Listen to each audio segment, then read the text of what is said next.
Hey everybody, welcome to Obscurities in Miniature. Today we finally got a new Kingdom Death model to take a look at.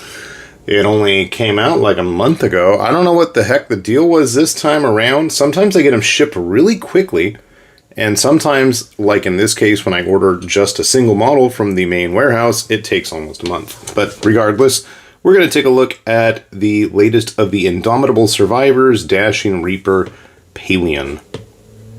I know some folks out there did some really cool paint jobs where they actually tried to paint it all kind of marble-esque and then have the gold shiny weapons in there. That was pretty cool. Better than anything I could do, let me tell you that. But I really like the colors. I like the blues and the grays with her. So I was kind of looking forward to this. I have enjoyed, at the very least, building all of the Indomitable Survivors. And why can't I open it? Like, is there plastic wrap on here somewhere that I can't figure out how to open? Alright, after far too long of embarrassingly vigorously shaking the box until I could get the lid off and then prying at it with a hobby knife, we have gotten to the exciting, interesting parts inside. As always with these Indomitable Survivors, so far at least, we get a nice little sealed pack of goodies. What's inside, I don't know. Let's find out. Okay. It's hot right now. So first off, the ever-present postcard. I always thought it'd be kind of fun to use these or the little cards that were often included, but does not seem to be with this figure. Mostly, I guess that's with the first runs and the resins rather than the plastic stuff. But I always thought it'd be kind of fun to use these as like your choice of survivor, like just grab a stack, shuffle them up, flip them over. Of course, some of the newer ones have different backgrounds than the older ones, so that would be kind of a challenge. But that would be your way to pick which survivors were going to be on the table. So we've got the Dashing Reaper, a set of dual blades here for the Screaming Antelope. And then we've got our new resource. We've got the cards and, as always, an install guide on how to use the Indomitable resources if you haven't come across any of those yet. So, what do we got in the actual plastic bag for the figure? This is what happens when you cut your nails too short and you can't open things. Alright, typical base holder, rather boring plastic base, nothing special or exciting, but that's alright.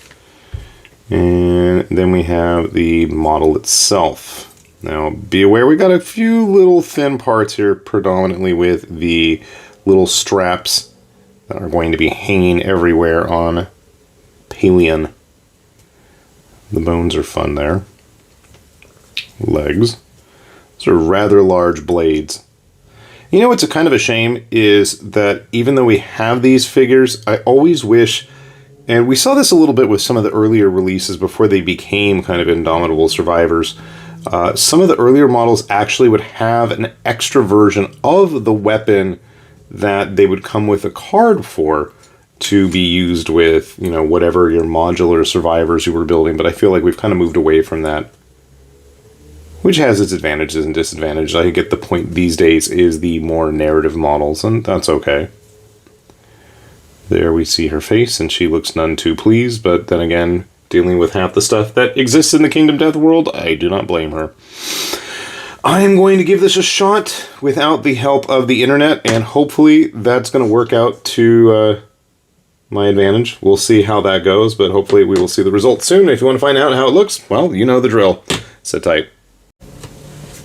Alright, Paleun has decided to grace us with her presence. And there you go.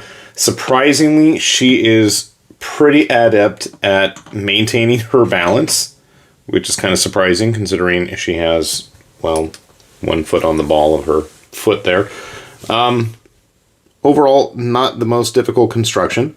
First thing you're going to want to do is actually attach both legs to the rear of the skirt, then attach the front, attach the chest, and then this strap piece is going to go on top of that you want to attach the left arm.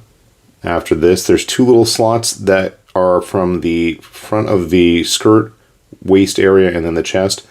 They're going to line up and lock in that arm there. After that, I would suggest putting both pieces of the cape. They're going to kind of sit together there, and then that's going to create... Actually, I'm sorry. Put the rear of the cape on there. There's going to be a spot for the bone strap thingies to attach to on the inside of it. It's going to be kind of hard to see it if you don't have it glued on. You can sort of kind of see it, but it's one of those things I don't think most people are really going to be aware of if you don't bother to paint it. After that, so you need to put the rear of the cape on before the right hand can be attached. There's a little slot on the back of it. Everything will fit in perfectly. Cap it off with the front of her fur collar there. Make sure the skull is aligned with the straps. Plop the head in. Everything after that is pretty straightforward. And I gotta say, nice and easy. Or maybe I've just built so many Kingdom Death models that it just was pretty intuitive. Either way, can't complain too much. Yeah, before I attached her arm, she absolutely was able to keep her balance, which is always nice to see with these figures. Considering that there's no real custom scenic base, you know, we want to make sure that there is a good solid foundation for the figure to actually stand upright. I'm not a big fan, I've said this many times on this channel, of figures that have 1 foot barely perched on the ground, that even then are going to be a major, major pain to get pinned onto the base. So I do appreciate that fact. If you're curious how she is in comparison to other models, sadly the only other Indomitable survivor that I have painted at this point is the Powerglaive Zell, I believe her name was, with an X. I could be completely wrong on the name there. Not my best paint job, but not my worst. Now, Paleun has a kind of weird pose where she's a little hunched over, a little bent sideways. So I don't really mind if Zell there, or whatever her name is a little bit taller. Grabbing our thunderous, furious harmonica guy. You can see there is a bit of a size difference, but that's always good.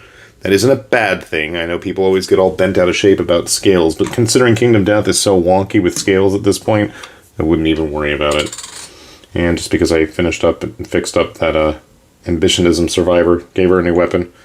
Doesn't really match it, but even with her base that she's reaching for new heights, you can see I think she's going to fit in pretty decently size-wise, and even with the exotic shape of a previously Zinchian blade, I don't think she's going to look too out of place with everybody else in their fancy high-end gear.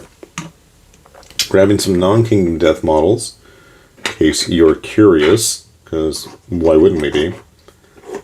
Like getting a War Games Atlantic human, Conquest human. Do we have a GW human? Probably. Do we know where they are? Not really. We're going to keep attempting to look and stall and waste time as I'm desperately searching for them. Yeah, I don't know where they are. There you are. Here's that witch hunter friend of ours. The ever-esteemed witch hunter.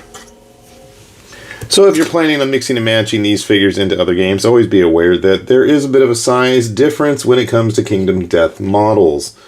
Outside of maybe Conquest and some of the lankier Malifaux figures, you know, they are going to look a little bit large in comparison to other things on the table, especially if they're more in a traditional historical wargaming scale.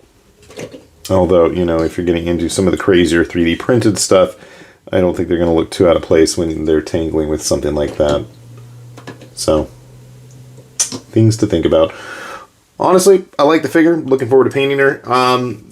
It's getting tougher and tougher for me these days to really jump out and wholeheartedly buy every single Kingdom Death release like I would have in the past. But at least if I'm going to be really picky and choosy about stuff, I'm always going to go for the plastics no matter what. Without fail. Although the resins, and especially the photo resin 3D printed stuff, it's continuing to get better and better. I gotta say, my love has always been with the plastic figures, and I mean, Poots has been continuing to put out really cool stuff, so I'm pleased there, and hopefully if you're going to keep an eye out for her in the future, you will be too, and at least that's one advantage of the fact that this stuff is in plastic. there's probably significant amounts of them being made. And, you know, at the very least, if you're out there hunting for some of the photoresin stuff, take solace in the fact that even if they disappear immediately, there's always a good chance they can either get remastered in plastic and remade, or they'll just have another print run in the future. Not the Samurai, though, or the Valkyrie. Have not seen a Valkyrie in, like, forever, but, you know, not going to bring that up and mention that. So, anyways, with that said, then, this has been High Lord Tamberlane with Obscurities and Miniatures, saying thanks for watching, and we'll see you back here soon. Bye-bye.